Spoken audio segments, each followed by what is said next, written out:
Hello, Arsenal podcast friends. It is I, Simon Miller, who missed yet another episode due to work nonsense, but I did just want to stop in and give you my predictions, because I am having my butt whooped in the predictions league by the Brothers Orr, and we can't have that, and I must be able to climb back so I can have a better 2024. Actually, 2023 started all right, but then I got away with myself because I just wanted Luton to win. And now Luton are a lot better than they were in August, but they still don't win games. They can't win games to save their life. But on that note, they have a massive game come this Saturday. Again, I'm sure you would have heard it on the other show. But Bournemouth versus Luton Town at the Vitality Stadium. This is just one of those where I actually think Bournemouth will probably win. I think they've found some great form recently, and almost I don't know if they've justified Gary O'Neill being sacked and the other guy coming in. I don't remember his name. You'll have to forgive me. But it certainly seems like whatever his plan was is coming together. But at the same time, when it comes to Luton, they are absolutely on track right now. Again, you could argue maybe they should have got a point against Arsenal. I mean, that's a tough subject for me because I'm an Arsenal fan, but I was born in Luton. My dad is a massive Luton guy, obviously.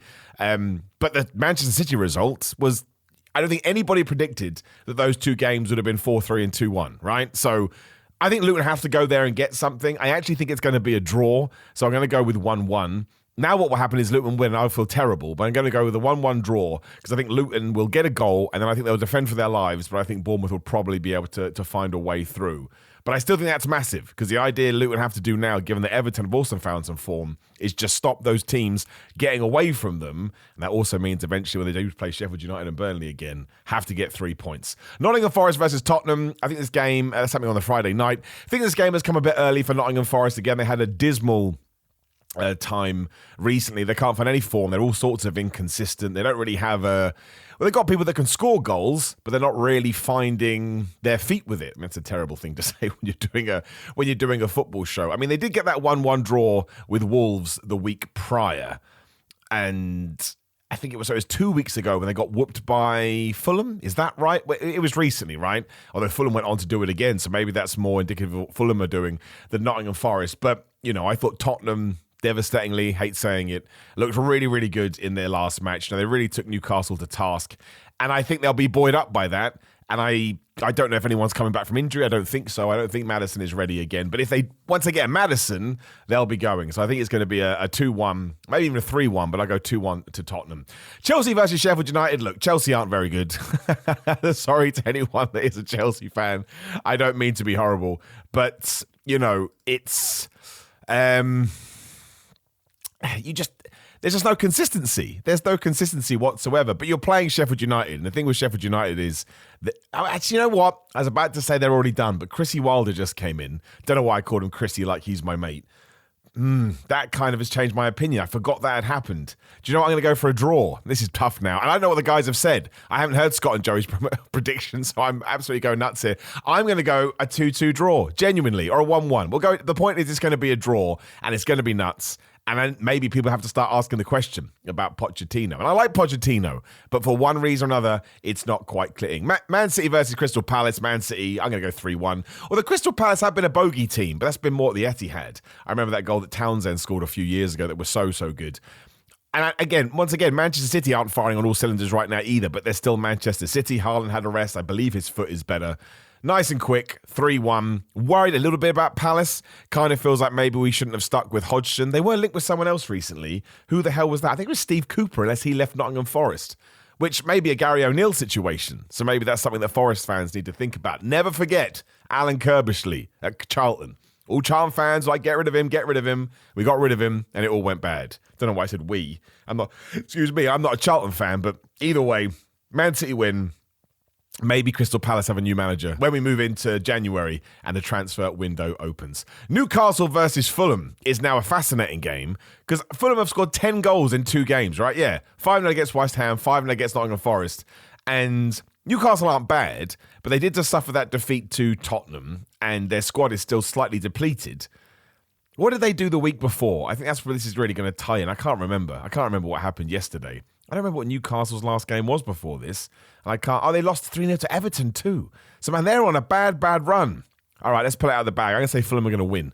I'm going to say it's a 2-1 Fulham goal because they're going to go there with so much confidence. I understand it's hard with the St. James's crowd, but obviously Newcastle, as I'm talking, are playing in the Champions League later. They've got Milan, I believe, right? I can't remember that either because I'm a moron. But I think Fulham are going to win this. And if Newcastle are going to progress in the Champions League, they're going to have to give everything later. So ultimately it could come round and sort of affect their Premier League status. And I saw not worrying reports, but I think unfair reports today that the Newcastle ownership is still interested in Jose Mourinho. I said that would happen. I said that on one of the earliest podcasts, and I'm sticking by it. We then have what amazingly is another massive game in terms of where the teams are. Burnley versus Everton. Because if Everton win this, I think they probably start moving away from the relegation zone, especially because they got deducted 10 points.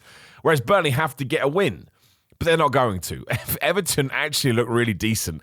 And I think finally Sean Dyche has he's got people to believe in the project, especially because they feel like the Premier League has screwed them over. Burnley just don't score enough goals against teams that are quote-unquote bigger than them. And Everton have actually found their scoring boot. So I'm going to say 3-1 Everton. And yeah, I think that probably puts Burnley and maybe Sheffield United and Luton all in bad places. I mean, you could argue they're already down. I don't like saying that. I think you always want to give people a fighting chance. But yeah, I think 3-1 Everton. West Ham versus Wolves. I mean, West Ham are not on a good run. Obviously got thumped by Fulham. And the week before that, I think they struggled as well. Actually, they beat Tottenham, didn't they? Scored in the last minute or whatever it was. Or they scored late on, I believe. They are at home, but Wolves are good. I'm going to go draw here. I'm going to go 2-2. Neither really have a prolific goal scorer.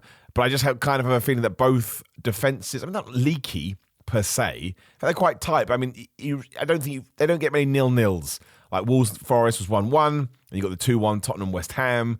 Let's try and go back again and find one more. Obviously Arsenal, then they beat Wolves, and I can't find anything else, and I don't want to get lost. I mean, Burnley did beat Sheffield United 5-0. Burnley, not Burnley. Anyway, West Ham Wolves. I'm going to go draw. Simple as that. Brentford versus Aston Villa. I'm just going to go nice and easy. Aston Villa win. I know that Aston Villa aren't as good away. Well, their home record is amazing in a way. It's not so bad, but it's a little bit inconsistent. But Brentford just aren't firing at the moment. They really need Ivan Toney back unless he goes somewhere else. They lost to Sheffield United last week, so they desperately need a win, but I just think Villa are too good. They look absolutely amazing. I'm going to go 3-1. Arsenal versus Brighton. We don't need to stand on ceremony, Mr. Wayne. I'm going to go 3-1 Arsenal. Again, that's just basically, it's purely on my fandom. But Brighton have kind of fallen away a little bit. Drew with Burnley last week. It doesn't mean they're not a good team. And they beat Brentford the week before that. And obviously they'll have their European night on Thursday. But I think all of that will lean in Arsenal's favour.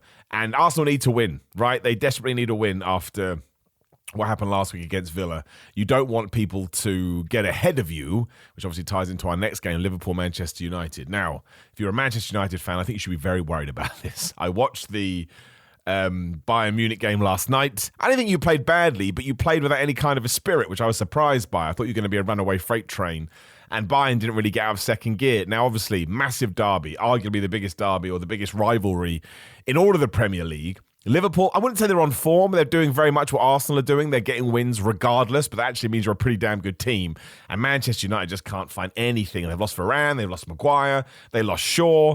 And it may actually turn out to be the best thing ever, and these kids come in and do an amazing thing for them. Or it goes the other way, and they're about to get hiding, and that really damages their confidence. But I'm going to go 3-0 Liverpool. And then we just have to see what happens at the top of the league. Don't get me wrong, United fans. I hope you win. You don't really feel like title contenders anymore. Obviously, you've fallen out of the top 4. So I hope that you do win, but I can't see it happening. So I'm going for a Liverpool result. So again, my friends, awfully sorry that I missed the main show. I'll always try to keep you up to date as best as I can. But thank you for listening. Take care. And hopefully I'll be back properly next week.